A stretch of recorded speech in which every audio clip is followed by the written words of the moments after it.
our a problem and try to come up with some solutions by the time we're done talking today. And then we'll be having some time to present this to the Livestrong group and start working on funding these programs. Well, I guess there's funding available, but start implementing some of our solutions in the near future. So our question is there an effective way to deliver an exercise program to cancer survivors during recovery virtually?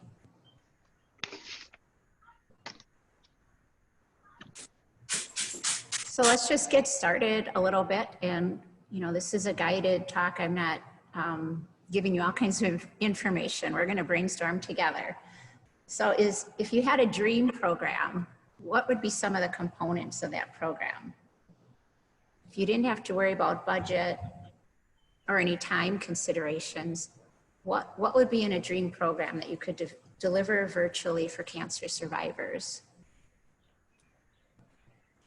Does anyone have even one thing to throw out? Yes, Martin. Yeah, I'd have a customized program designed for each individual, almost like a hologram to be in the living room or gym to best meet my needs, the continuum of care. So it'd be customizable, and did you say you could do it at your home or the gym? Someplace, well, gym, once COVID is no longer a major issue, once COVID's over, I think there's something to be gained by social interaction, but in this day and age, the best you do is virtual. Mm-hmm. Karen, did you have something to share? Oh, yes. I'm really new at this Zoom, so I don't really, I'm trying to get it. My picture is frozen, so I'll just talk. I think ideally, if we were going to do something virtually, then whoever was going to be identified as being in the program, if we could do some type of like a swag bag with all of the necessary equipment that we're going to be doing in that program from start to finish, whether it be the therapy bands, whether it be the loop resistance bands or the tubes with the handles, whatever it is, to give to those participants. So whenever we're doing whatever program, whatever class we're doing to focus on, they'll have everything they need and they can follow along with us, because not everybody has the resources to be able to, you know, buy the big yoga balls or the little small bender balls or the, you know, the resistance tubes or the bands or any of that stuff. So those are all things that, you know, we use regularly in our classes. So creating this care package, whatever you want to call it, swag bag, to get them started. Okay, this is, you know, and identify what each of them pieces of equipment is and maybe what week we're going to be doing it, and then maybe give out and stick out some handouts and stuff like that in that, so they can prep for that next class virtually, so they'll know what we're going to be focusing on. Okay, so a swag bag, and then what would you say, almost not necessarily a lesson plan, but a calendar maybe, or a schedule of what to expect at the upcoming classes? Yep, a calendar of what we're going to focus on, whether say it's whatever week it is, we're going to be focusing on balance, or we're going to focus on range of motion using the bender ball or using the therapy bands, or and for some of the participants in our cohorts that we've done, we'll do, you know, a lot of stretching in the beginning and all, and they're like, okay, do you have anything written up? So we've created, you know, our own stretching specifically, you know, with form and everything else in pictures. So that way it's almost like giving them homework as a reminder. Okay, this is how you stretch out your tricep. This is, you know, dynamic stretches versus static stretches. And we give them all of that stuff throughout. So if we, not that we want to inundate them in the beginning, but we can then get them started at the basics and then just add to that each week, whether it be through an email, sending them, okay, this is what we're going to do for this next week. Here's some things you may want to look over, stuff like that. Okay, Karen, thank you. I'm going to add educational component now that you spoke again. Does anyone else have something that they think would help deliver this program virtually, a dream program? You want some form of feedback so that you could, if someone's using incorrect form, you, of course, having difficulties, you could correct them. Mm-hmm. So something like this where you could see the participants? Yes. Mm-hmm. Yes. This is Denise, and also to have an accountability tool. Not necessarily so I can check them off, but so that they know that someone's watching, you know, that Tuesday, yes, I did this workout. This is what I got out of it, that sort of thing. So Denise, with that in mind, it makes me just question, would this be a program that'd be pre-recorded then, that you would invite them to watch and participate in? Or would it be something live Zoom like this? If it was a Zoom or a pre-recorded, maybe you link them to a workout, anything like that. But when we had to do this in the spring, it was beneficial, and they actually came up with the idea of some sort of accountability, because they were like, yeah, I watched it, but you know, that kind of thing. And so Okay. I think we can all use a little check and balance every now and then. So Yeah, good idea. Thank you.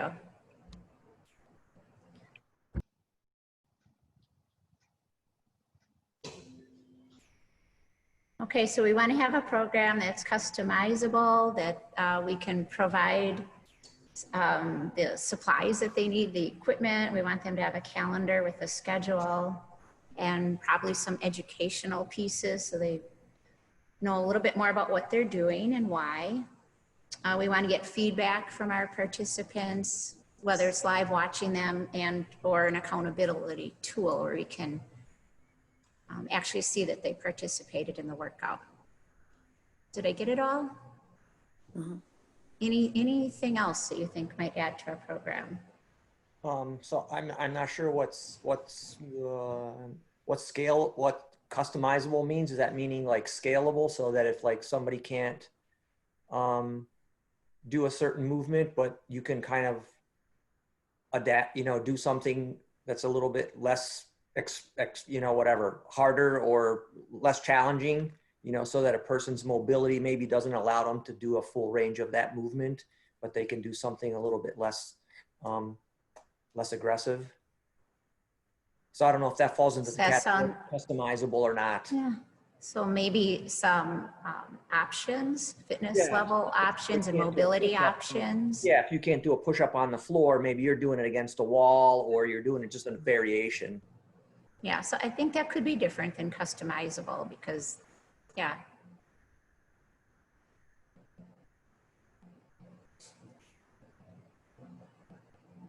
I think it'd be nice to have it live, but if people just can't be there during that one time frame, it'd be nice to have a recording of the session is better than nothing.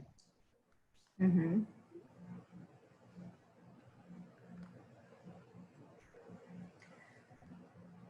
Okay, let's talk a little bit about maybe some of the barriers that would exist for us delivering this program. And as we're talking, we might come up with other ideas for things we want to add into our program. So we can go back and forth here a little bit,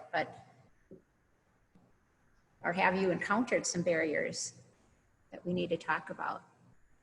Also, from what I just heard was, could you make it so that it's recorded and then you can watch it whenever you know, tune in whenever you want? But how about if it's offered several times during the day, so that maybe it gives you an option of, you know, fitting it into your schedule better?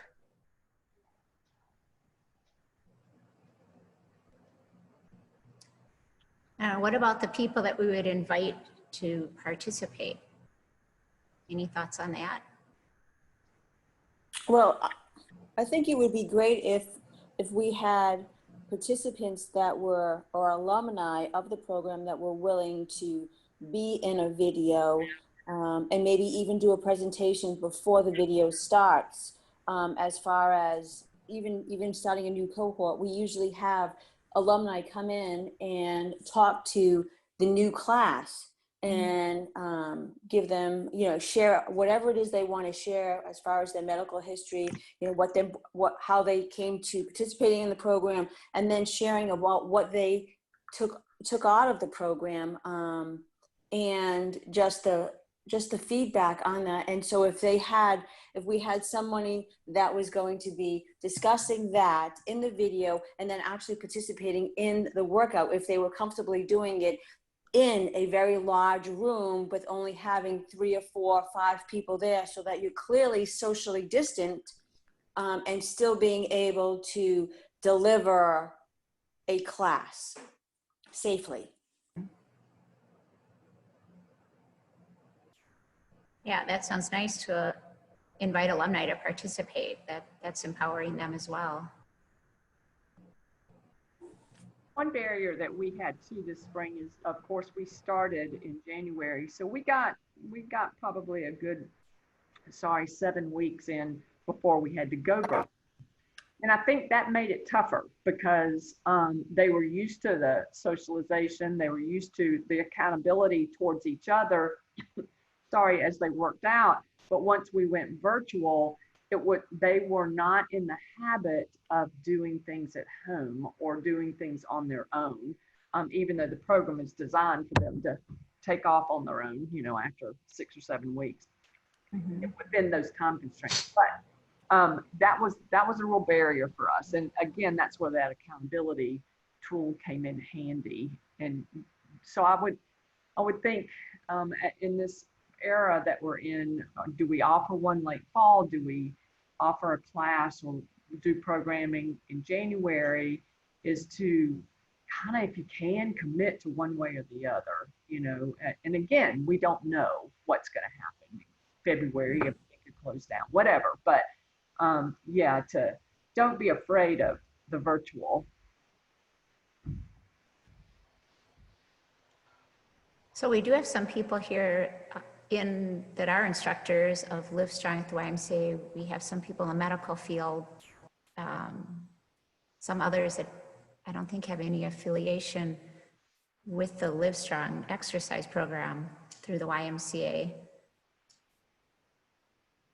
So when we would recruit our people for our class, our participants, it's a little bit of a process to get everyone in. And I'm wondering, for those of you that are Livestrong at the YMCA instructors, have you started any new participants virtually or pursued that at all, thought about it?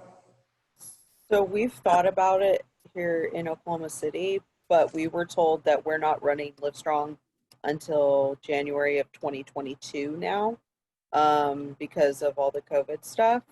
Okay. I'm trying to explore doing it virtually because we have another program called Exercise is Medicine, and we actually use a software to deliver the workout prescription, but they're in the facility with a coach, and so we're trying to figure out how to transfer all of that to be at home, and obviously they could have access to the app and all at home, and I think probably a Facebook group or something for the support and accountability is where we're leaning towards. Well, how would you find your participants at this point? We still get referrals from the doctor's offices. Okay. Is that Jesse? Yeah. Yes, hi. Hi. Currently in Spartanburg, the YMCA is in Spartanburg, Greater Spartanburg area, the 2 locations that were running the Livestrong program. We've been on hold. We did have a class in March. It was actually started in January. So same scenario that we were in week 7, week 8, and then we were pretty much shut down. So my understanding is that we're potentially going to be resuming sometime in January or February of 2021, but I have not officially heard that we're a go. As far as I'm concerned with it, we would need obviously to get new medical clearance forms because there's been a time gap, and really reaching out to everybody that was actually in the program, because my view is they should have first opportunity to start the program again so that they can then complete it. I haven't probably 30 or 40 people on our wait list. I was supposed to start a class on March 19th for an evening class, which was the first one we've ever held. So we were going to be doing 2 cohorts with an overlap, and that also got shut down. So literally the staff of the Livestrong program they've been pretty much furloughed. That's kind of like where we're at. We've done some videos as far as balance and stretching, and we have an alumni Facebook page. And so I invited everybody that was involved in that class from January to request to join, so that they could see the workouts that were posted on there, and any videos, graduations we usually post it. So it's a social and a support thing for all of the participants. And I usually post at least once a week something, whether it's a motivational quote or an event happening through the regional hospital here for the cancer survivors, and stuff like that. So that way, just to try and keep everybody connected. But once we get the go ahead, whenever that is, it's going to be my view is starting from scratch again, as far as getting those medical clearance forms, reaching out to the referring doctors, and reaching out to the participants to see if they want to participate, if they're comfortable.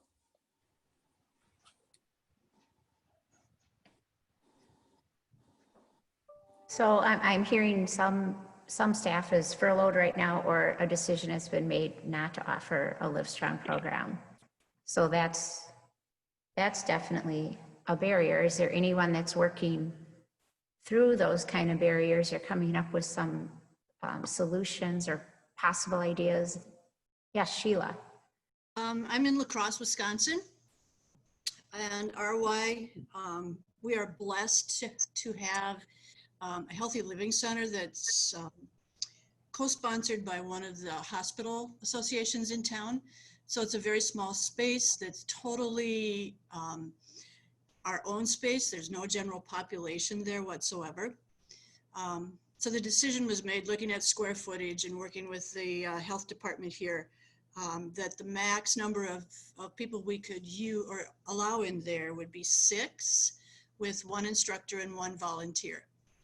So we're actually running three different sessions. Our largest session has 5 people in it. The session I have is 2. And it's actually been a really fun way to work with Livestrong, because historically we've had 12 in our class with 2 instructors and 2 or 3 volunteers. But this has been a really fun situation for us. We are required to wear masks. We are required to wear goggles or some kind of face shield anytime that we're in the workout space. But I think our participants have done really well in all 3 classes.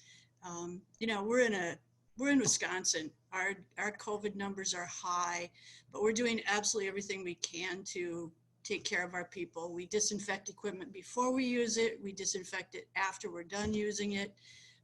So that's a little more time consuming, but it certainly has worked for us. Are you delivering that virtually as well?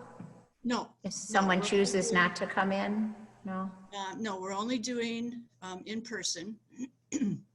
We have discussed virtually, and we looked at trying to do that in March when we closed down. But just to put that together in a hurry wasn't something that was doable for us. So our Y system has actually really gotten on board a little bit better. We are doing virtual with our personal training, so we have that option. And so that's kind of where our Y started with a little virtual training. So we're getting some experience there. I personally have been doing exercise with my 90-year-old mom on Zoom. And that has been an interesting way for me to figure out how to do that. And I like the swag bag idea. If I send all the equipment that someone's going to need for the exercises that we're doing, I think that's the biggest hurdle or the biggest barrier, is that people, if they have the equipment, they don't have any idea how to use it or what kind of resistance or strength they're going to need to, like, say, pull a resistance band. So I think the virtual model live, if you had a max of 6 people, would work pretty well. The difficulty is camera placement and can I see them so I know that what they're doing is correct, and can they see me and follow along. And I personally think that the live, a live class that way would be much better than just following along to the video, because I can get on and get a video from anywhere. But I'm not really responsible. You know, I can do that at any time, but if I'm scheduled to be there at 1 o'clock, then somebody's going to be watching for me. It's just like showing up at the Y at 1 o'clock. So that's my 2 cents. Thanks for doing this. Sure, you're welcome. So this is Amy. I'm from the Omaha, Nebraska Y, and we are currently offering a virtual Livestrong at the YMCA program. We only have 5 individuals that are participating, and we did reach out to all of the participants that were midway through their February session. So we were exactly halfway through the program when we had to shut down. So we had 6 different classes running across the association at that time. We, when we decided to do the virtual option, we extended that invitation to all those locations. One of the barriers was that we had decided on a daytime option, and we had several individuals that needed an evening option. So when we look at our next session in January, we're going to make sure that we have an evening option as well. Mm-hmm. But we did check out equipment. So the tools that we're using are hand weights, the elastic band, and a ball. So if any participant didn't have access to that equipment, they could come and check it out from us at the Y. So we meet twice a week at 10 a.m. and go through similar to kind of a silver sneakers workout for those that are familiar with silver sneakers. But we do have an older population, and, you know, with it being that we want to stay within the screen, we're obviously not moving around a ton. But it's been working really well for us. I think that it definitely makes a difference when it's a live format versus a pre-recorded class. So we are using Zoom. It's a live format so that there can be interaction and the relationship building aspects. We did distribute a calendar, just a blank calendar, so that they could fill in their workouts each day. And they, we asked that they bring that calendar to class and kind of share it with the group or show it to the group, just a way for them to be accountable to each other. I actually have a question for those of you that are offering this virtually. So obviously for Livestrong, we do things like the pre and post test and the different things like that. Are you still doing like a walk around with them? Are you having them, you know, do it themselves? Or are you guys just doing something similar to just doing silver sneakers twice a week? You know, like to people who are just part of the Livestrong program. So what does that look like? We did do a modified assessment. Our WISE policy right now is hands off.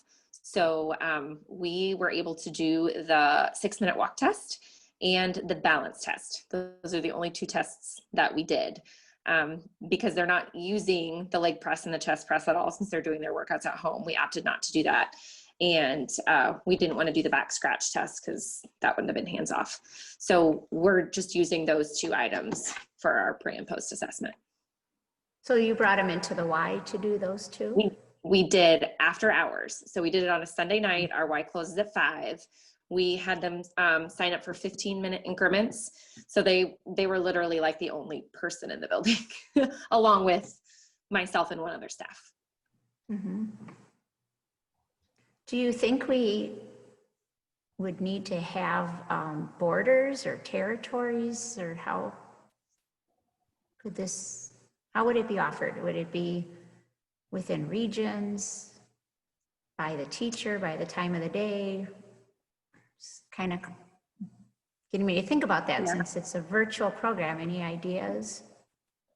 I mean, that's definitely an option where we work together as an entire Livestrong at the YMCA community, you know, across the board. But that doesn't, there's some barriers to that. I mean, because they are still given their complimentary membership to the YMCA.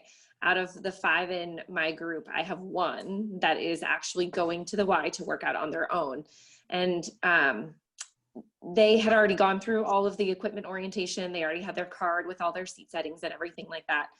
But moving forward in January, when we offer our next session, since they'll be starting from fresh, never having been in our Y, we will give them the option of coming in to the Y and having like a one-on-one weight equipment orientation or a 2-on-1, depending on how many people we have interested, to try to keep our costs down. Because then, of course, that's the other thing, is the cost barrier of paying our staff. So one way that we're getting over that barrier right now is that most of the health and wellness directors are having to be involved because they're salaried employees.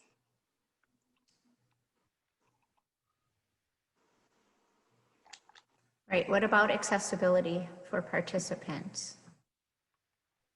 Is there a certain platform we'd want to have for our program?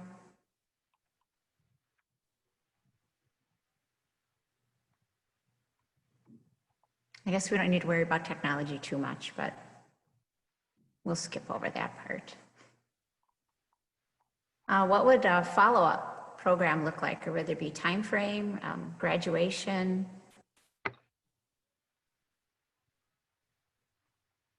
Well, somebody's always a cancer survivor, so I don't think you have a graduation, you have maybe various milestones.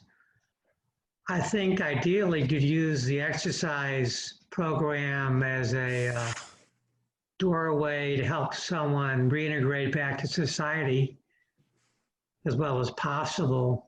Perhaps team up with a alumni so they maintain their physical state of well-being, but also hopefully help with their psychological well-being, discuss diet, discuss back to work, raising kids, financial needs, psychological needs. I use it as a doorway for a true holistic program, or at least have that as an option in the ideal setup. So with that model, it would be something that could be ongoing, not a beginning and an end necessarily, but.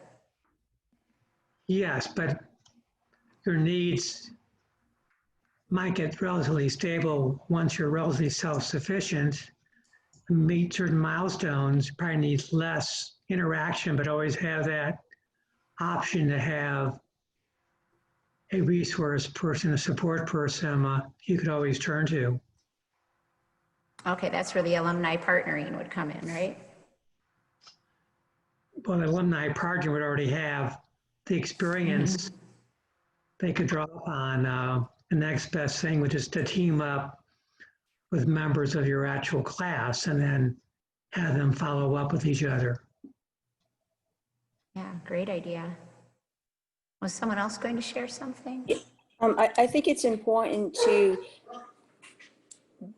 have that connection with the other class. So if you're doing a Zoom and it's a live Zoom, then the participants can see the other participants.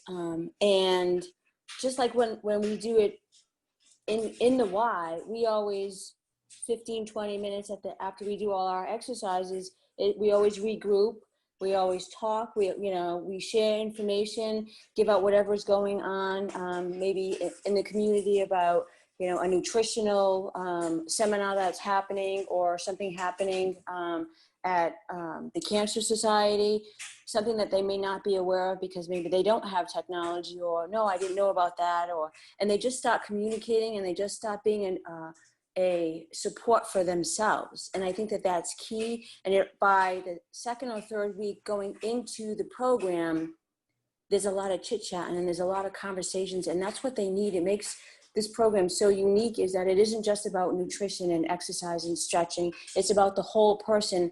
And if you can accomplish that through a live Zoom, then the last 10, 15 minutes of that time period, give them that time where you can share that information, and you can, do round robin, what was the best thing, just icebreakers, but just always do that. So that way there's always that connection. And then at the end of the 12 weeks, I think it's important to celebrate everybody's accomplishments, whether it's in person or whether it's virtually, and then to share that there's an alumni group, and once we can all meet together, then there's an alumni workout that's available to everybody once a month, and you don't have to be a member of the Y to participate. Or we'll have social events that we'll go, okay, we'll walk the rail trail, or we'll go out and meet for ice cream or something like that, just so that people can stay connected. We'll do a holiday party. So there's all of these things that we do just to try and keep everybody connected.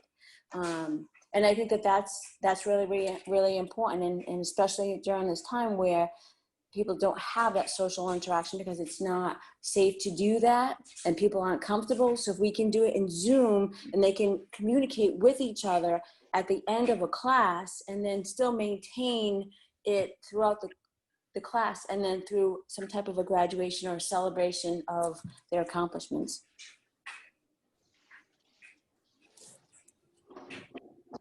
This is Heather.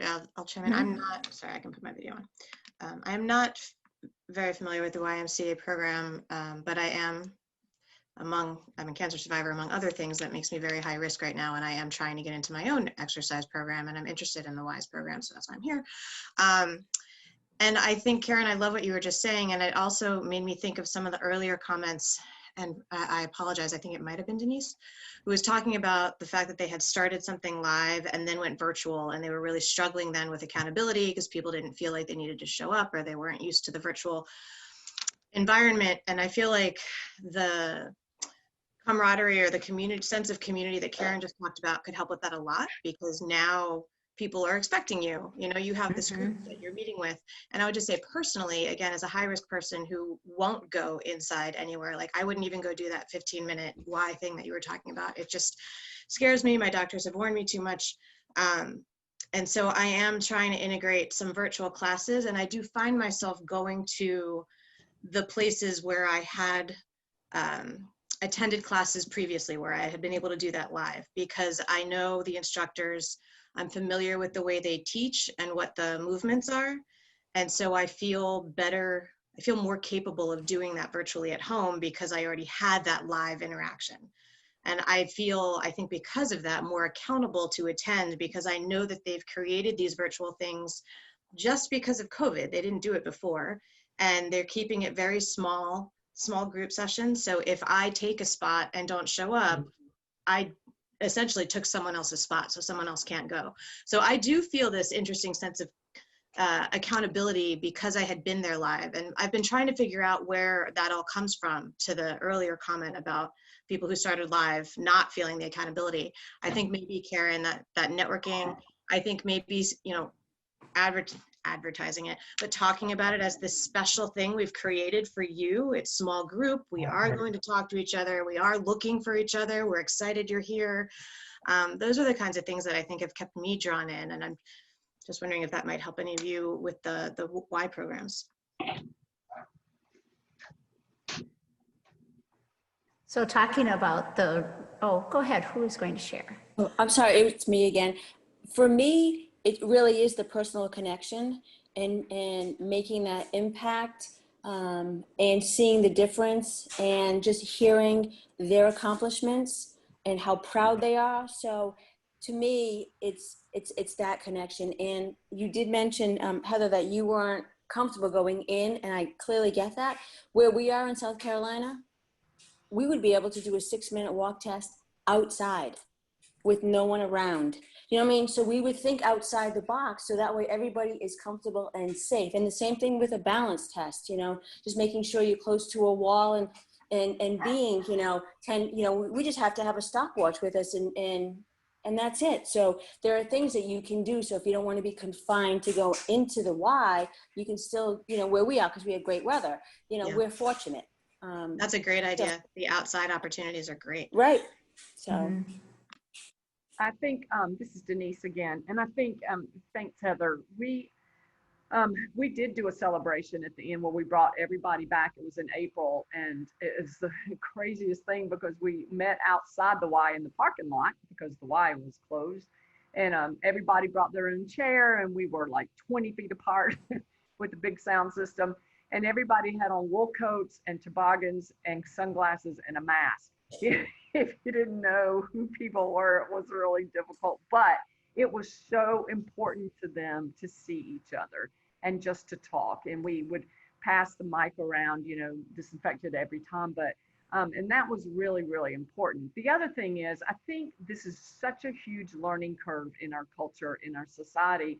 In April, nobody did Zooms hardly. In March, what's a Zoom? And now we're more familiar with it. And I think that is one of the reasons that accountability was a little difficult with ending that spring session. A lot of our participants are over 60, and some don't know how to do all that computer and Zoom stuff. It took them a while to really get used to it. Now, moving forward, it is becoming part of our lives, and I think it will be way more effective virtual classes than perhaps it was in the spring for us, or maybe even starting one if you did in September. We're just, as a society, we're learning and we're evolving with the new technology, and it becomes commonplace. People are now Zooming with their families, or Zooming with their churches, and it is going to become our way of life, and I think it will be way more accepted.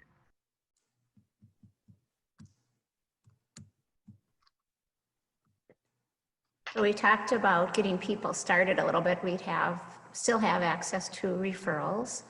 And we talked about how if we would do assessments or not. What about the intake interviewing process and making your groups? Any input on that? You could do that either by the phone, or you could do it on a Zoom, depending on what the person was more comfortable with.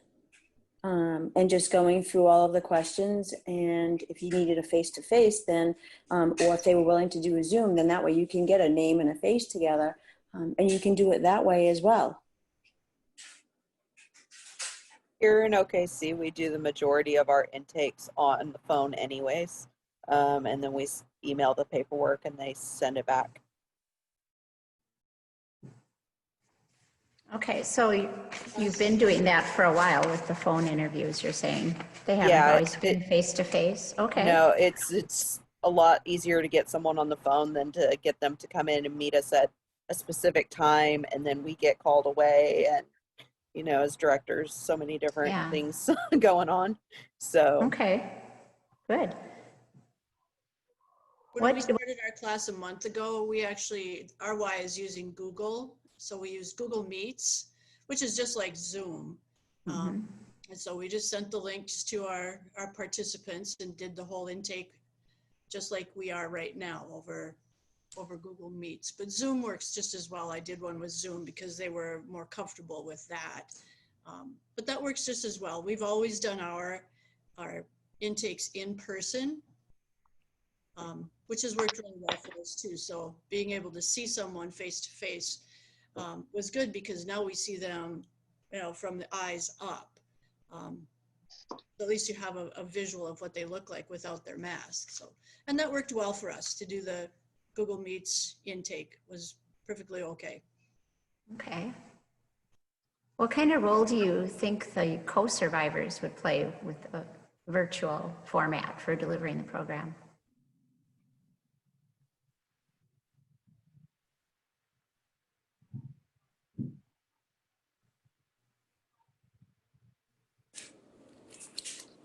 You can have a alumni person present in on a Zoom format, to the whole group for, say, day one of the program.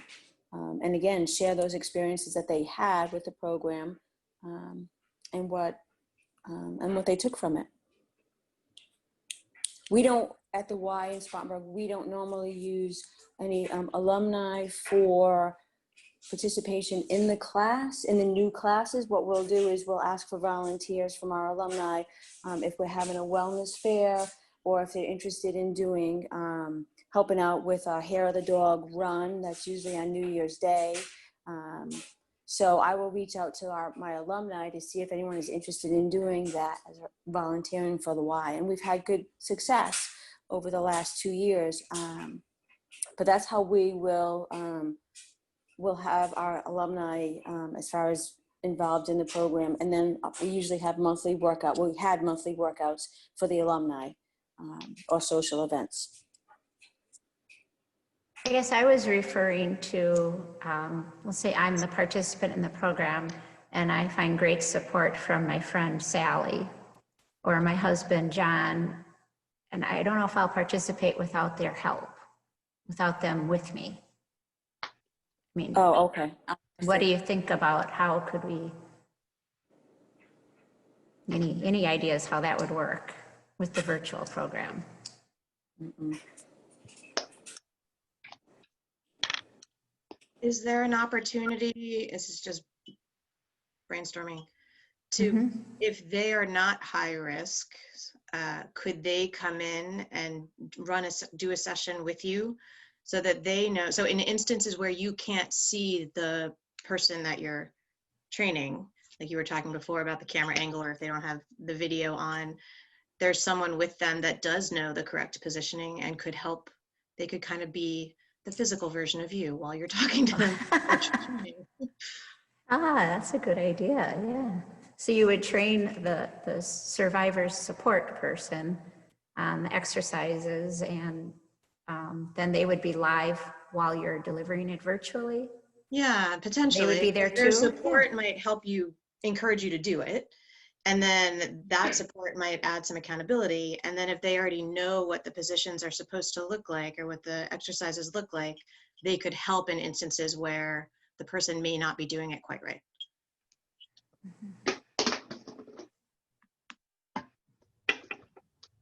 Yeah. This is Brittany. I just want to give a 10-minute warning. We're going to end this meeting about 5 minutes early at 2:25 Central Time, just so Denise can get ready for the next meeting. We still have 10 minutes. Just wanted to put that out there. Thank you. You're welcome.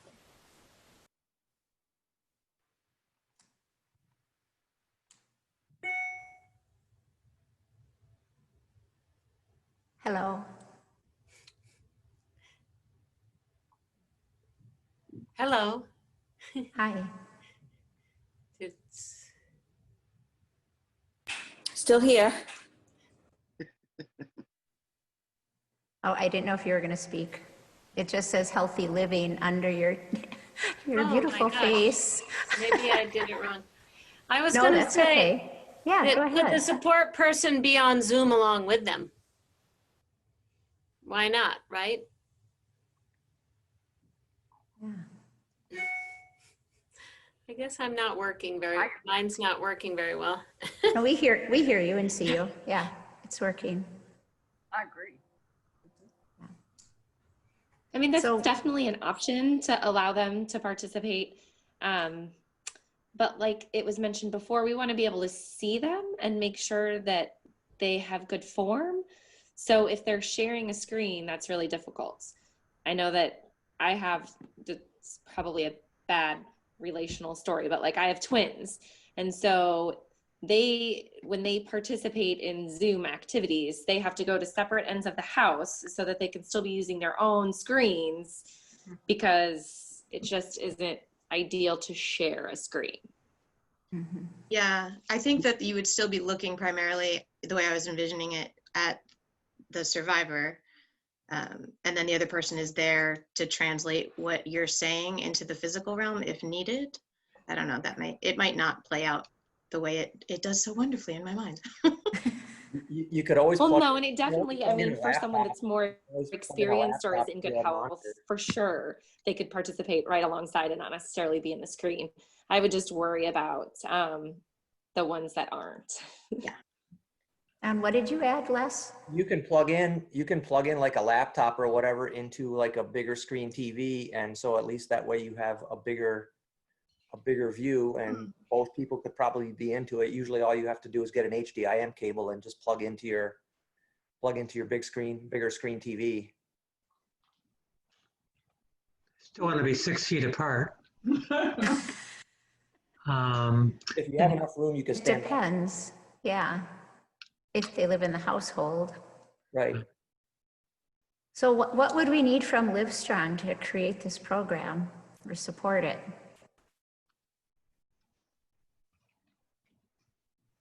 I think you need to get together with all the coaches and devise a program and have a pilot program and work out the kinks and try to expand it and let each Y group modify it to their own individual needs.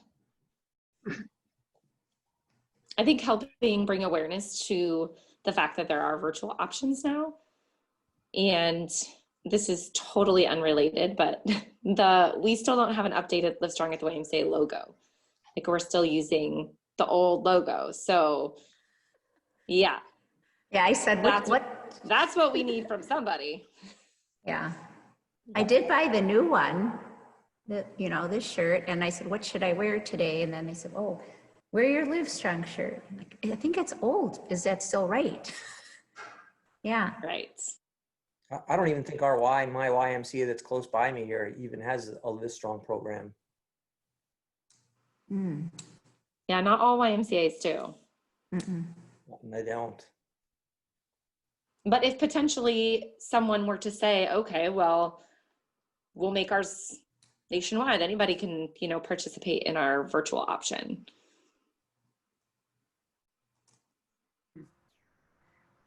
Amy, could you in the chat box write down your email address if I have some questions? Yeah. It sounds like you're doing a great virtual program. I sure can. Thank you.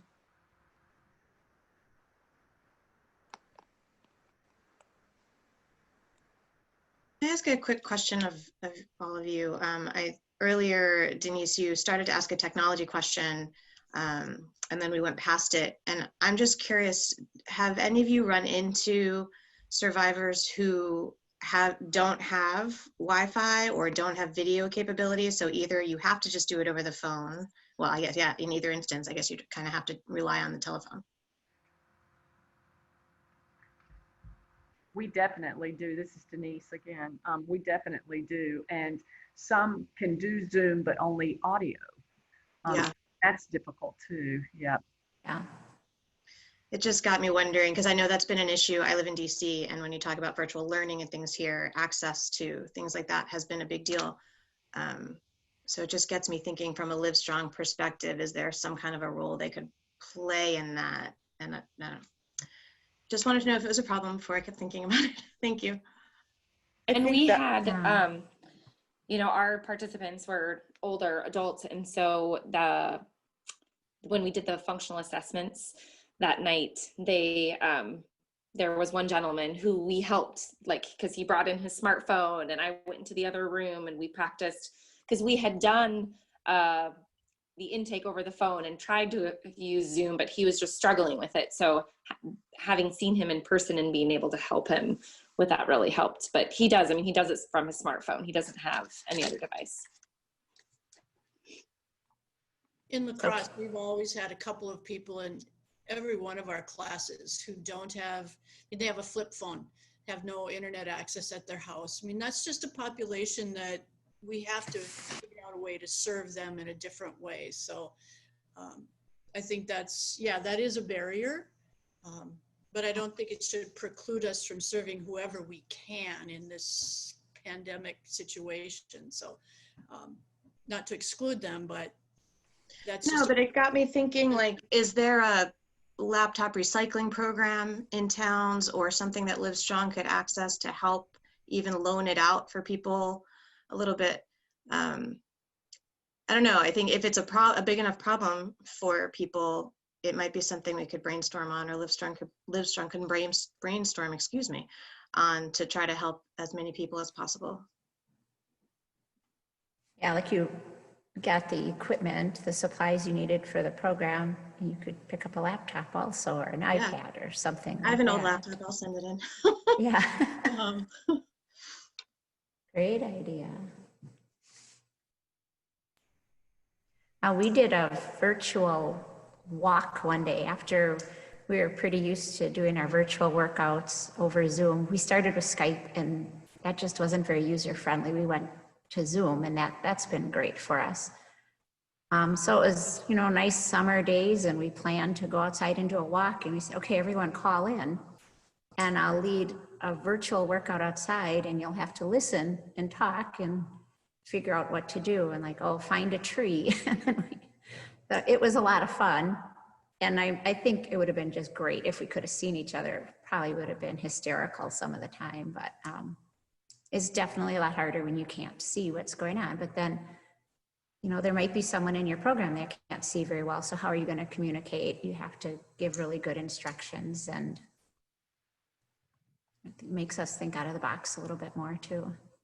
Well, that would also depend on the, certifications of the instructors and all that, because of the fact that you can then turn, instead of it being focused on, yes, it's focused on physical activity, but being able to give them the directions, but also if they have no access to all of those without, yes, we can give them printouts and all that, but we could also turn it into more of the wellness coaching side of things if you have people with those certifications, because essentially that's what it is helping them find their own solutions.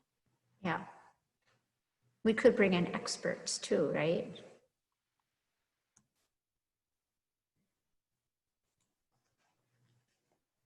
So are these classes sanctioned by Livestrong at the Y? Are we allowed to call a virtual class Livestrong at the Y? And then report it when we report our information back to Livestrong?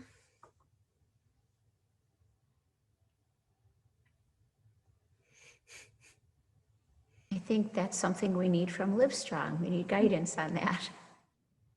It's a good question.